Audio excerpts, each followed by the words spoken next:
and 8 Mile. 3 young men just got shot. Check on your people. Check on your people. I am back. Okay, I am back. Okay.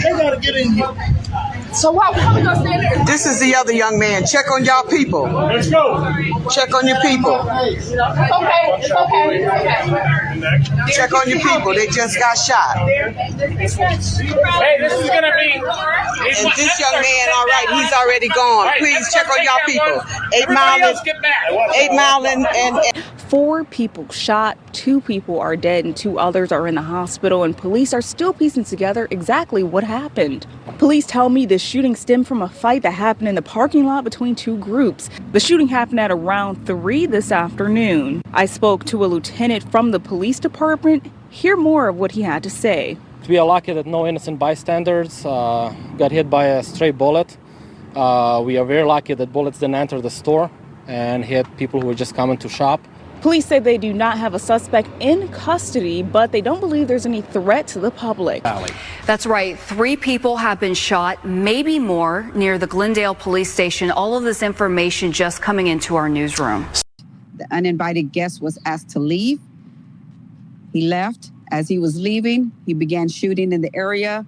There was return fire from the residents as well.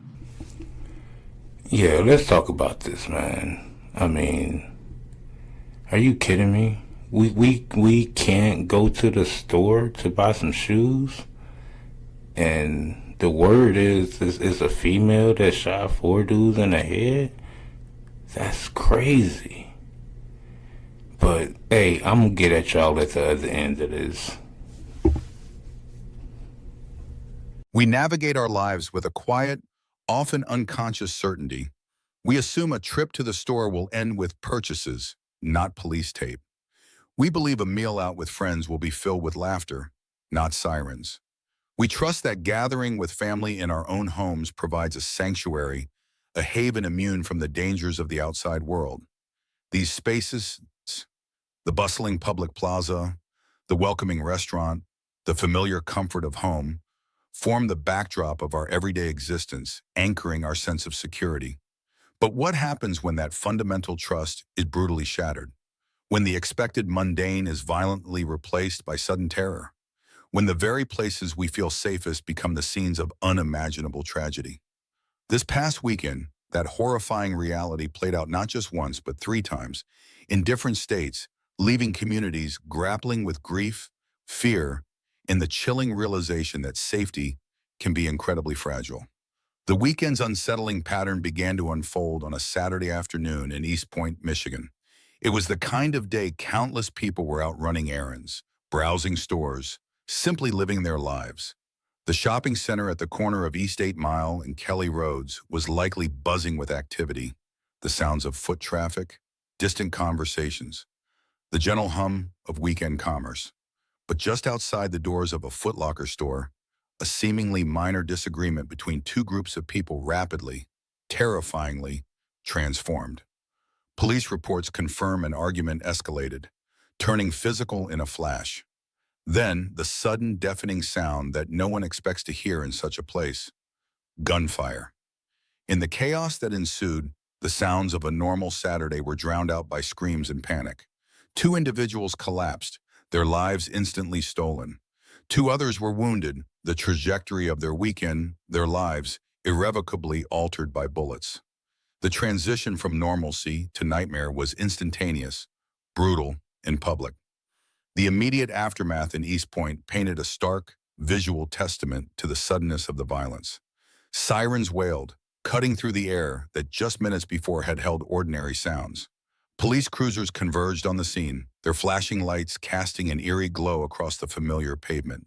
The area around the Foot Locker was quickly cordoned off, bright yellow crime tape creating a jarring boundary between the scene of the shooting and the world outside, a world still trying to process what had just happened. Bystanders, frozen by shock and fear, watched from a distance, their Saturday plans replaced by the grim reality of witnessing the painstaking work of investigators. Evidence markers were placed, photographs were taken, detectives began the difficult process of interviewing witnesses whose memories were likely a blur of terror. A medical examiner's vehicle arrived, a somber, undeniable symbol of the lives lost. This wasn't just a temporary disruption. It was a scar left on a public space. And perhaps most unsettlingly, as the police worked under the Saturday sky, the individual or individuals responsible for firing the shots were no longer there. They had vanished, slipping away from the scene, leaving law enforcement with the challenging task of tracking them down and the community questioning how someone could inflict such damage and simply disappear. Little did anyone know this was just the first tremor of a weekend marked by sudden, devastating violence. Less than 24 hours later, the pattern repeated, this time thousands of miles away in Glendale, Arizona, a suburb of Phoenix. It was Sunday evening, the kind of time many families and friends might be enjoying a late dinner, winding down before the start of a new week. The atmosphere inside a restaurant would likely have been one of relaxed chatter, the clinking of glasses, the comforting sounds of a shared meal.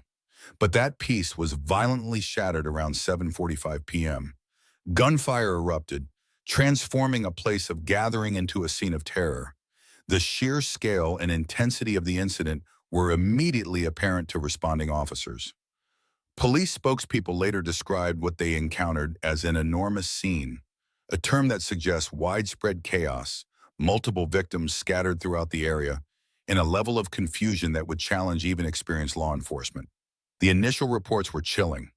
Multiple calls pouring in about a shooting at the establishment, painting a picture of panic and disarray inside and outside the building.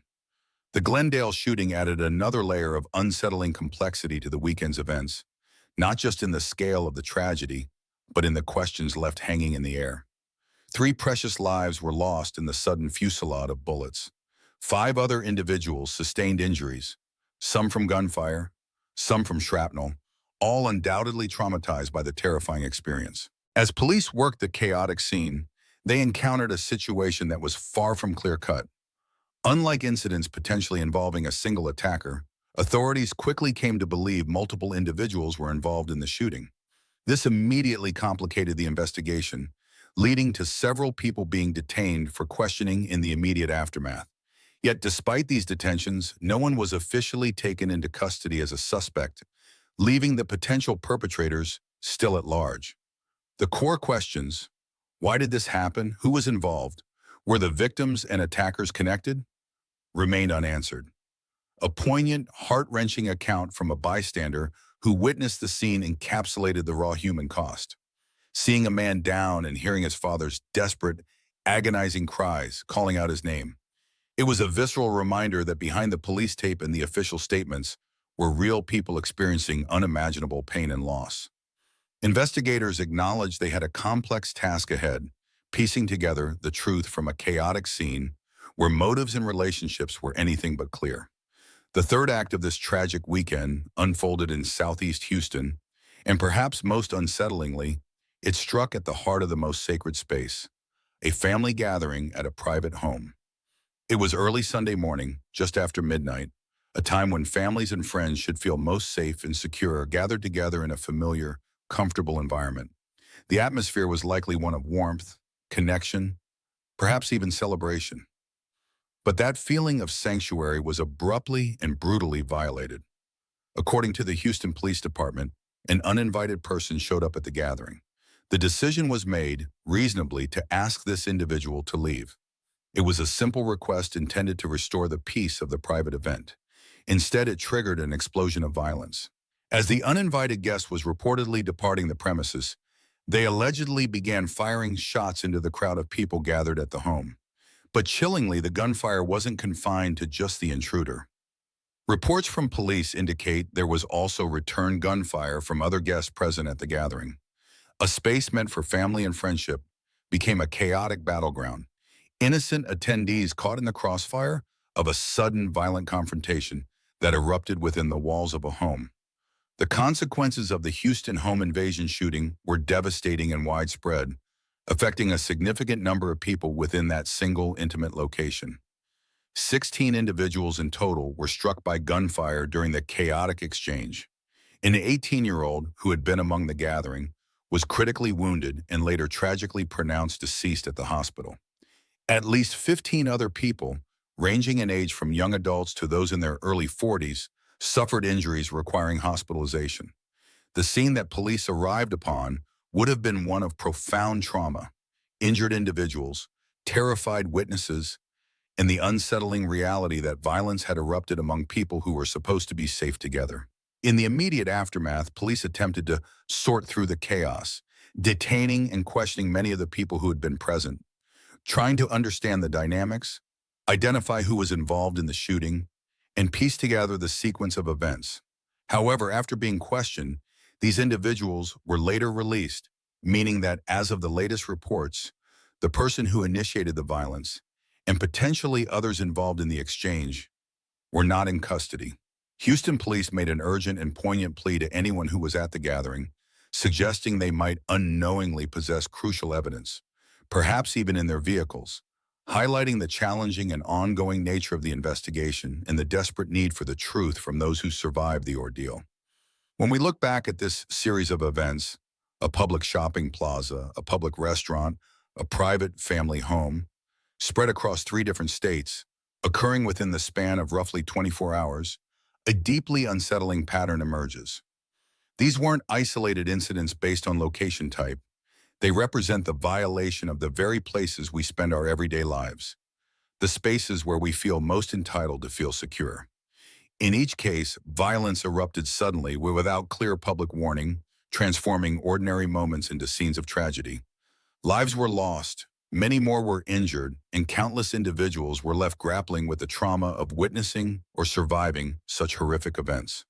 The immediate aftermath in all 3 locations was marked by chaos, confusion, and the difficult work of law enforcement trying to piece together what happened and who was responsible. The motives often remain shrouded in mystery, the full truth elusive, and the individuals who pulled the triggers are, in crucial instances, still being sought. This weekend serves as a stark, unforgettable reminder of the unpredictable nature of violence and leaves us with the heavy question, if danger can strike so suddenly in such varied and familiar places, where can we truly feel safe? The answer, it seems, is more complex and perhaps more unsettling than we ever wanted to believe. Yeah, it says people need to start stepping up and doing something to create a better environment for our people. And I'm not talking about a certain race. I'm just talking about in general. We as people are doing bad, and this is just an example of it. We are almost okay with things like this happening. This is becoming a norm every day, almost. And we keep